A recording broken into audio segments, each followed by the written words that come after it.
بسم الله الرحمن الرحيم. قد أفلح المؤمنون الذين هم في صلاتهم خاشعون والذين هم عن اللغو معرضون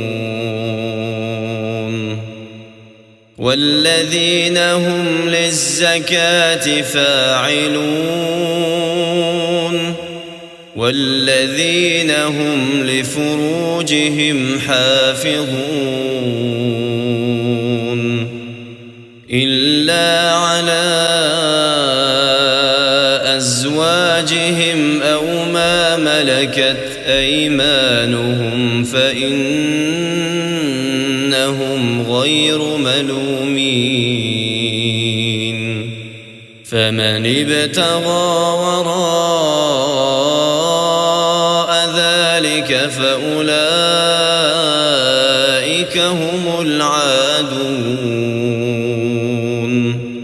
والذين هم لأماناتهم وعهدهم راعون